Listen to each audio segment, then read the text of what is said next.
Headline में आपका स्वागत है, जहां हम ताज़ा खबरों और जटिल विषयों को सरल बनाते हैं। मैं हूं शशि। और मैं हूं किरण। आज हम भारत में मानसिक स्वास्थ्य से जुड़ी जो चिंताएं बढ़ रही हैं, उस पर थोड़ी गहराई से बात करेंगे। हाँ, और खास तौर पर ग्रामीण भारत पर, जहां ये मुद्दे अब तेजी से सामने आ रहे हैं। बिल्कुल। एक समय था जब लगता था कि भाई ये एंग्जाइटी, डिप्रेशन, ये सब तो शहरों की बातें हैं। हाँ, तो अब ऐसा क्या बदला कि गांव भी इसकी चपेट में आ रहे हैं? और ये जो बेरोजगारी है, इसका युवाओं के मन पर क्या असर हो रहा है? सही। इसी को समझने की कोशिश करते हैं। देखो, आंकड़ों से शुरू करें तो एक रिपोर्ट आई थी।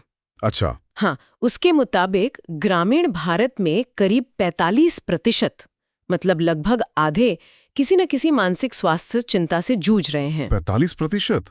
ये तो बहुत बहुत ही बड़ा नंबर है। हाँ, और WHO, मतलब विश्व स्वास्थ्य संगठन के आंकड़े भी यही कहते हैं। भारत में करोड़ों लोग हैं डिप्रेशन और एंग्जाइटी से पीड़ित। करोड़ों? हाँ, लेकिन चिंता की बात यह है कि मदद कितनों को मिल पाती है? सिर्फ 12%। सिर्फ 12%? हाँ, तो ये दिखाता है कि समस्या कितनी फैली हुई है, और अब ये सिर्फ शहरों तक नहीं है। तो फिर गांव में ऐसा क्यों हो रहा है? क्या वजह है इसके पीछे? आर्थिक दबाव शायद? बिल्कुल, आर्थिक और सामाजिक दबाव दोनों ही। देखो, एक तो बाजारवाद का असर है। जरूरतें बढ़ गई हैं, ख्वाहिशें बढ़ गई हैं। हाँ, मोबाइल चाहिए, बाइक चाहिए। वही, लेकिन आमदनी वो उस हिसाब से बढ़ी नहीं। खेती किसानी की अपनी मुश्किलें हैं। हाँ, मौसम की मार, कभी सूखा, कभी बाढ़, और वो आवारा पशुओं वाली समस्या भी तो है। बिल्कुल, ऊपर से वो शादियों त्योहारों पर दिखावे का खर्च, समाज में नाक ऊंची रखने का दबाव, ये सब मिलकर तनाव बढ़ा रहा है। मतलब उम्मीदें बढ़ी, साधन नहीं बढ़े, और सामाजिक माहौल भी बदल रहा है शायद, पहले जैसा नहीं रहा। हाँ, ये भी एक बड़ा फैक्टर है। उदारीकरण, टेक्नोलॉजी, इसने दुनिया को जोड़ा जरूर, पर कहीं न कहीं इंसान को अकेला भी कर दिया। कैसे? मतलब टेक्नोलॉजी तो जोड़ती है ना? जोड़ती हैं, पर वो वर्चुअल जुड़ाव है। गांव में पहले जो एक सामुदायिक जीवन था ना। हाँ, चौपाल पर बैठना, तालाब किनारे गप्पे मारना। हाँ, साथ में खेती करना, वो अब कम हो रहा है। लोग या तो स्मार्टफोन में लगे हैं या टीवी देख रहे हैं। अच्छा। और वो जो पारंपरिक मनोरंजन थे, नौटंकी, बेरहा, वो भी खत्म से हो गए। हाँ, वो तो है। तो एक तरह का खालीपन, अकेलापन आ गया है। और इस सब का मतलब ये आर्थिक दबाव, ये बदलता समाज, इसका युवाओं पर क्या असर पड़ रहा है? खासकर बेरोजगारी के साथ मिलाकर देखें तो। युवाओं पर तो बहुत गहरा असर है। देखो, गांव में रोजगार है नहीं। सही बात है। तो मजबूरी में शहर जाना पड़ता है। पर शहर में भी क्या मिलता है? कम तनख्वाह, रहने की दिक्कतें, अकेलापन। तो वो डिप्रेशन को और बढ़ा देता है। क्या इसके भी कुछ आंकड़े हैं? हाँ, हरियाणा में एक स्टडी हुई थी। उसमें पाया गया कि 50% युवा बेरोजगार थे। 50%? और उन बेरोजगार युवाओं में से सोचो 60% तनाव, चिंता या डिप्रेशन जैसी मानसिक दिक्कतों से जूझ रहे थे। ये तो बहुत बहुत चिंताजनक बात है। और शायद उसी स्टडी में स्किल ट्रेनिंग की कमी का भी जिक्र था। बिल्कुल, 73% से ज्यादा युवाओं को कोई वोकेशनल ट्रेनिंग, कोई हुनर सिखाने वाला प्रशिक्षण नहीं मिला था। अच्छा। तो जब हुनर नहीं, रोजगार नहीं, तो भविष्य को लेके एक अनिश्चितता, एक निराशा घर घर जाती है। हाँ, समझ गया। ये सिर्फ बेरोजगारी नहीं, ये एक तरह से दिशाहीनता का भी संकट है, जो सीधा मन पर असर डालता है। ठीक है, तो ये सब चुनौतियां तो हैं, लेकिन अगर कोई मदद चाहे भी, तो क्या वो आसानी से मिल पाती है? लोग बात कर पाते हैं इस बारे में? यही तो असली दिक्कत है।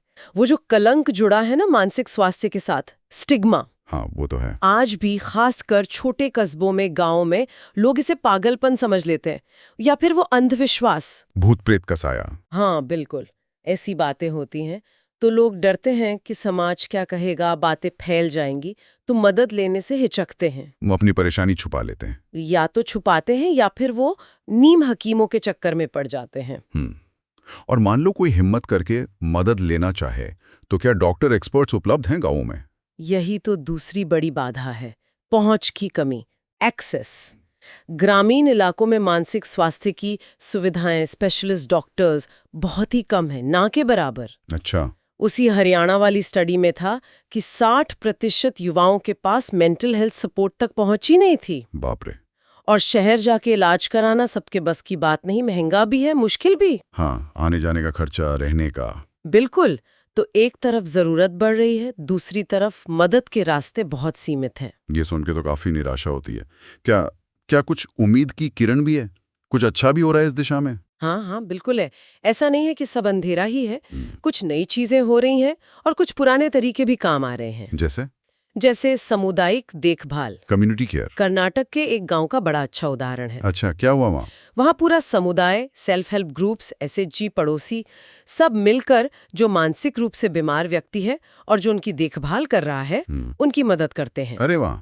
ये गांव की अपनी ताकत है ना? लोग एक दूसरे का साथ देते हैं। हाँ, ये बात तो है। लेकिन इसमें वो गोपनीयता वाली बात जिसका डर रहता लोगों को। हाँ, वो चिंता तो रहती है। इसे बहुत सावधानी से करना होता है ताकि समुदाय मदद करे, बोझ न बने। लेकिन इसके अलावा टेक्नोलॉजी भी है। टेक्नोलॉजी कैसे? टेलीमेडिसिन। अब फोन पर ही, वीडियो कॉल पर ही दूर बैठे लोग भी शहर के अच्छे डॉक्टरों, मनोचिकित्सकों से सलाह ले सकते हैं। हाँ, ये तो बहुत बढ़िया उपाय हो सकता है। इससे समय बचता है, पैसा बचता है और वो आने जाने की झंझट भी नहीं, गोपनीयता भी रहती है। वो जागरूकता बढ़ाने के लिए कुछ हो रहा है? क्योंकि जब तक लोग इसे बीमारी समझेंगे नहीं। हाँ, वो भी जरूरी है और हो भी रहा है। जैसे कॉलेजों में, समुदायों में जिंदगी अनमोल है जैसे कार्यक्रम चल रहे हैं। अच्छा। नुक्कड़ नाटकों के जरिए भी कोशिश हो रही है कि लोग इस पर खुलकर बात करें, झिझके नहीं। धीरे धीरे ही सही, पर संवाद शुरू हो रहा है। हाँ, संवाद शुरू होना ही पहली सीढ़ी है। तो कुल मिलाकर आज की बातचीत से ये तो साफ है कि मानसिक स्वास्थ्य एक बहुत बड़ी चुनौती है पूरे भारत के लिए, और गांव में तो ये और तेजी से बढ़ रही है। ये सिर्फ एक स्वास्थ्य समस्या नहीं है, बल्कि ये बेरोजगारी, सामाजिक बदलाव, जानकारी की कमी, कलंक, इन सब चीजों से जुड़ी हुई है। सही कहा। आसान शब्दों में कहें तो भाई मन का स्वास्थ्य भी उतना ही जरूरी है जितना तन का। और ये जो आर्थिक सामाजिक दबाव है, ये युवाओं के मन पर बहुत गहरा असर डाल रहे हैं। हाँ। और इसका हल सिर्फ डॉक्टर या दवा में नहीं है। समुदाय को साथ आना होगा, टेक्नोलॉजी का सही इस्तेमाल करना होगा और सबसे जरूरी, इस पर खुलकर बात करनी होगी। उम्मीद है हमारे सुनने वालों को इस चर्चा से कुछ नई जानकारी मिली होगी और सोचने को कुछ मिला होगा। अगर आपके कोई विचार हैं या आप चाहते हैं कि हम किसी और विषय पर बात करें तो हमें जरूर बताइएगा। बिल्कुल। और जाते जाते एक सवाल हम सबके लिए छोड़ जाते हैं। हाँ। हम जानते हैं कि ग्रामीण भारत में समुदाय की ताकत हमेशा से बहुत बड़ी रही है। तो कैसे इस टेक्नोलॉजी और इन जागरूकता अभियानों को इस तरह इस्तेमाल किया जाए कि वो इस पारंपरिक ताकत को कमजोर ना करें, बल्कि उसे और मजबूत बनाएं, ताकि पूरा समाज मिलकर इन मानसिक चुनौतियों का सामना कर सके। क्या लगता है?